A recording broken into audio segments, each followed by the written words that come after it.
Sebelum menikah dengan Atera, sosok Panji Bagas Dwi Prakoso telah diperkenalkan Sandiaga Uno di publik melalui akun Instagramnya @sandiuno. Dalam unggahannya sebulan yang lalu itu, Sandiaga Uno berfoto bersama putri dan calon menantunya. Kedua calon pengantin itu, Atera dan Panji Bagas Dwi Prakoso, waktu itu hendak melakukan foto prewedding di Candi Prambanan. Dalam unggahannya itu, Sandiaga Uno yang juga adalah Menteri Pariwisata dan Ekonomi Kreatif turut mempromosikan Candi Prambanan sebagai salah satu tujuan pariwisata. Sandiaga sempat sedikit mengungkapkan identitas Panji.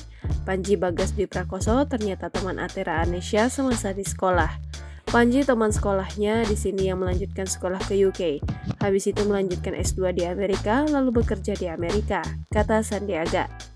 Atera dan Panji kini sama-sama bekerja di Amerika Serikat sehingga mereka menggelar pernikahan di New York.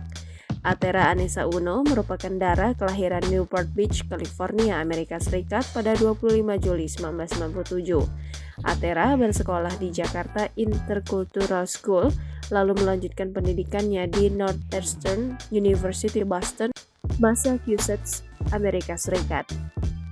Saat kuliah, Atera mengambil 2 jurusan sekaligus, yaitu Human Service and Communication Studies di Northeastern University, Boston, Massachusetts, Amerika Serikat.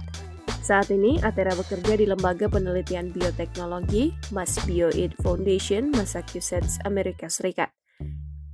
Publik pun banyak yang penasaran dengan sosok Panji, pria yang menjadi menantu Sandiaga Uno. Panji Bagas Dwi Prakoso adalah teman dekat Atera saat dulu masih sekolah di Indonesia. Panji dan Atera telah menjalin hubungan cukup lama, yaitu 9 tahun. Selepas SMA, Panji Bagas melanjutkan kuliah program studi manajemen bisnis internasional di Northumbria University, lalu menempuh pasca sarjana di Amerika Serikat. Panji adalah seorang profesional di bidang analitik dan teknologi yang kini menetap di Amerika Serikat. Panji dan Atera telah resmi menikah di Masjid Al-Hikmah, New York, Amerika Serikat pada hari Minggu 24 September 2023. Jangan lupa subscribe, share, komen, dan like ya.